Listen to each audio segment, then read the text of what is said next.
Eu percebi que eu sempre gravo 2 vídeos, boa noite.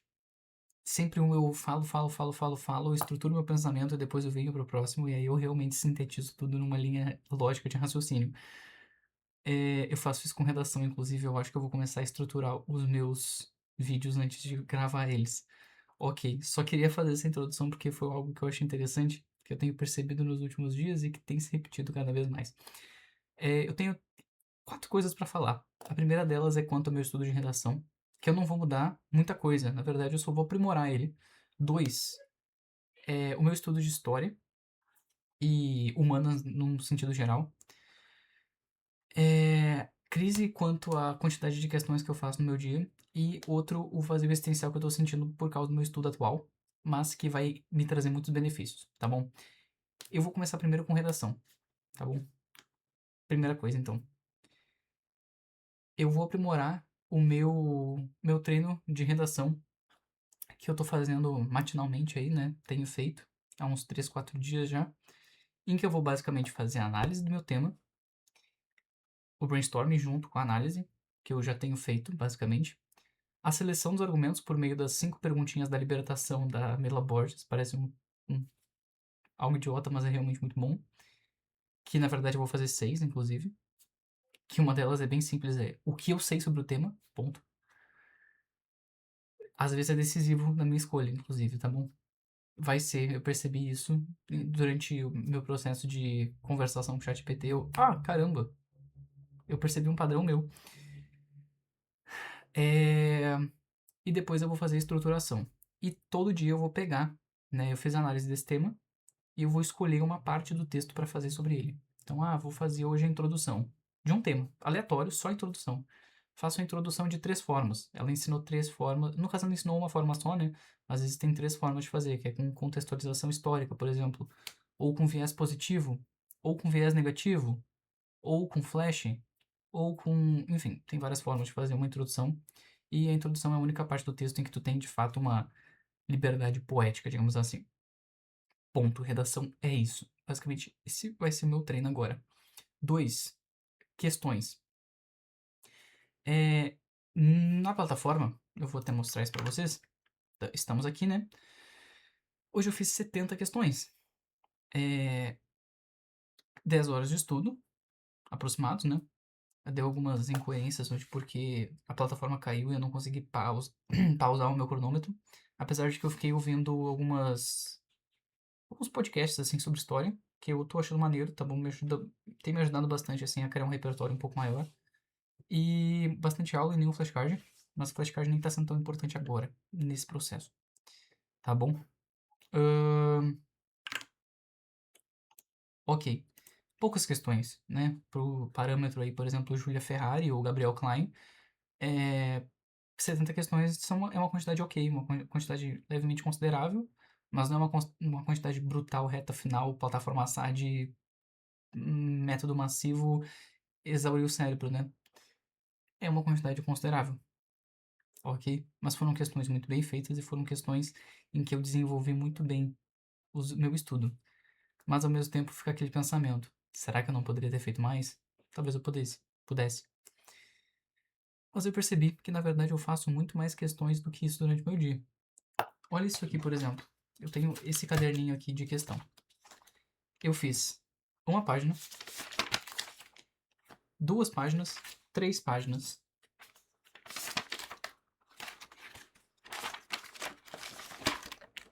Basicamente foi isso. 4 páginas e um pouquinho mais. De questões na aula do Renato. E minha letra é pequenininha. Minha letra é ridiculamente pequena pra caber no papel. Sei lá quantas questões deram, tá bom?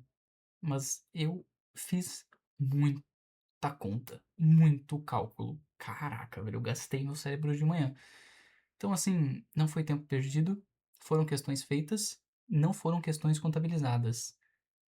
Significa que eu perdi tempo de estudo? Óbvio que não. Na verdade, eu ganhei muito tempo. Mas essas coisas não são contabilizadas na plataforma, tá? Segunda coisa que eu tava pensando sobre isso, inclusive.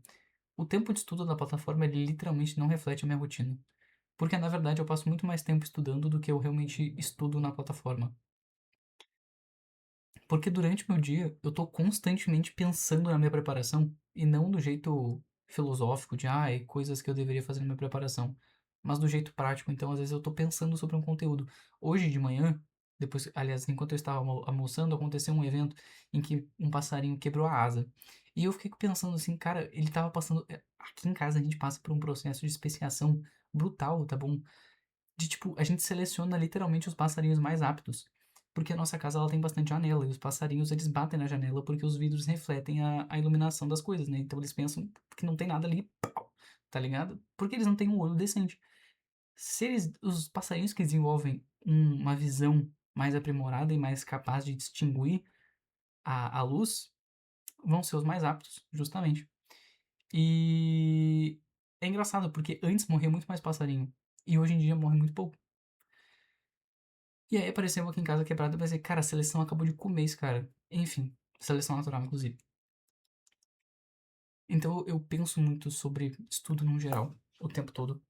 E essas coisas não são contabilizadas, claro. Não faz o menor sentido serem, porque eu não estou efetivamente trabalhando no meu desenvolvimento Enem e vestibulares, né? Próxima coisa. Eu tô desenvolvendo. Hoje eu senti um vazio existencial leve, mas real, disso aqui, tá bom? Esse aqui é meu Obsidian, beleza? Pra quem não tá acostumado aí com a interface dele. Isso aqui é o Obsidian. E eu dividi ele no meu cofre de estudos. 4 áreas, né? Que são as áreas do Enem. E eu até agora desenvolvi só naturezas e humanas. E eu tô trabalhando ele aos poucos, tá bom? Então hoje, por exemplo, eu revisei evolução. E olha aqui, tem várias coisinhas de evolução. Algumas bem incompletas, como as evidências evolutivas, que era um tópico que eu tenho um pouco de... Pouco não, eu tenho várias lacunas, né? Aqui ele fica abrindo essas coisas porque eu tô no modo edição, tá bom? E aí ele tem como é que se diz? Sei lá, velho, alguns setzinhos assim, algumas indicações. Ele é um markup language, tá bom? Então, certas coisas que tu escreve, ele funciona quase como uma programação aí pros leigos, tá bom? E eu sou basicamente leigo nesse assunto, mas é isso. Isso aqui tá sendo bastante interessante. Por quê? Tô aqui falando sobre especiação e barreiras reprodutivas. E aí eu tô aqui nas barreiras. No caso aqui não deveria estar especiação, né?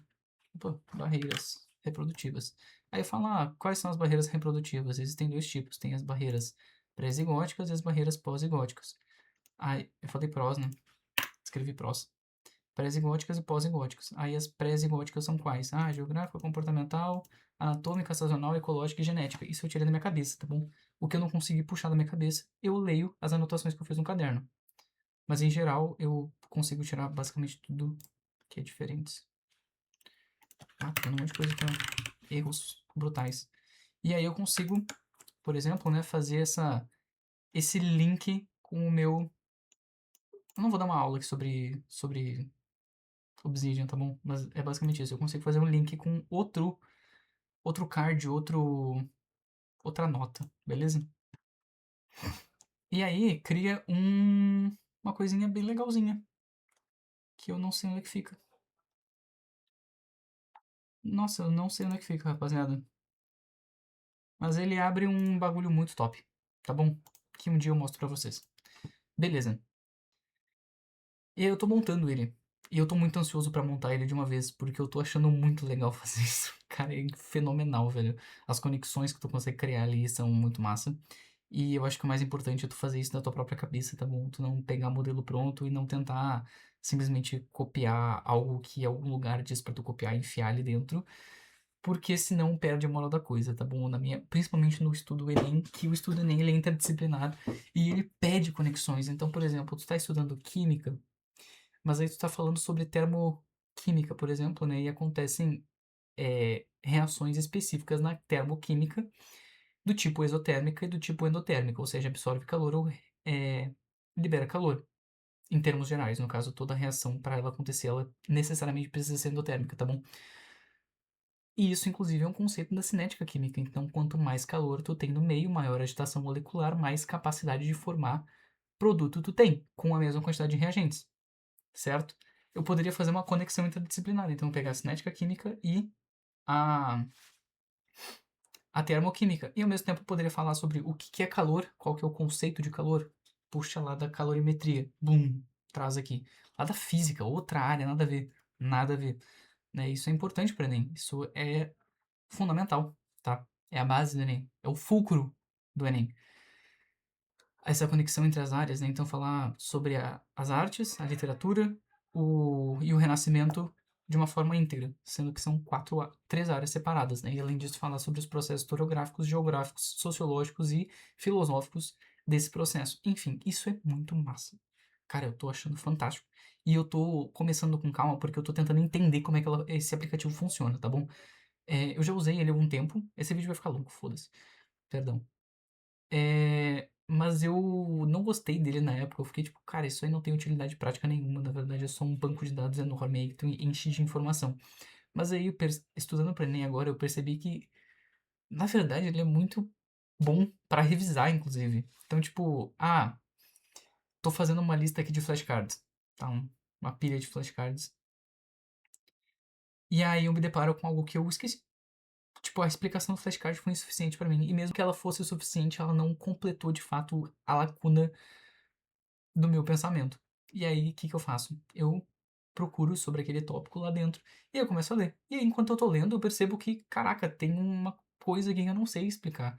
E isso leva para uma outra área. E aí eu clico ali, eu vou para outra explicação. E aí eu leio sobre aquilo ali. E aí, depois que eu li sobre aquilo ali, eu percebi que eu tinha uma outra lacuna. E assim eu fui indo, entendeu? Pegando de vários lugares e fazendo uma rede intelectual muito brutal, sabe? E só o processo de fazer essas conexões, de criar essas conexões, porque assim, gente, quando a gente esquece alguma coisa, não significa que os nossos neurônios morreram ou foram apagados, as conexões neurais simplesmente deixaram de existir. Na verdade, elas só foram trocadas, né? Isso é o processo de neuroplasticidade. É a capacidade do cérebro de se remodelar devido à demanda e aos processos, né? A coerção do meio sobre ele. Se depois de alguns anos eu for ler sobre, sei lá, estudos historiográficos do Mediterrâneo ocidental de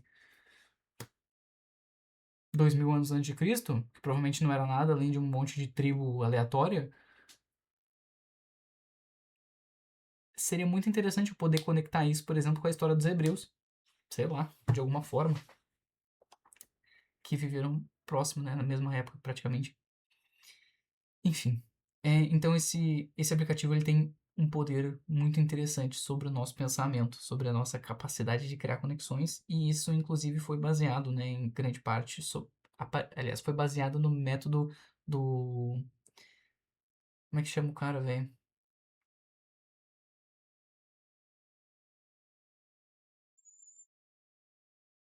Esqueci o nome do velho. Zettelkasten. Zettelkasten.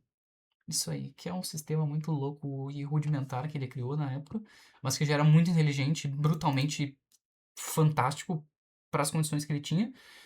E a gente revolucionou isso agora, né? A gente não, o ser humano, né? A pessoa que criou o Obsidian revolucionou isso por meio digital e que tu consegue criar uma pilha de arquivos que tu envia literalmente para qualquer lugar e tu pode conectar entre vários dispositivos eletrônicos, digitais no caso. Enfim, essas são as minhas linhas de estudo atuais, esses são os meus pensamentos sobre a minha preparação, essa é a forma como eu tenho enfrentado esses problemas e pensado sobre toda essa dinâmica que é estudar pro Enem e tentar se tornar um ser humano um pouco melhor. Enfim, gente, eu espero que vocês tenham estudado muito bem. Espero que o dia de vocês tenha sido ótimo e iluminado. E até amanhã.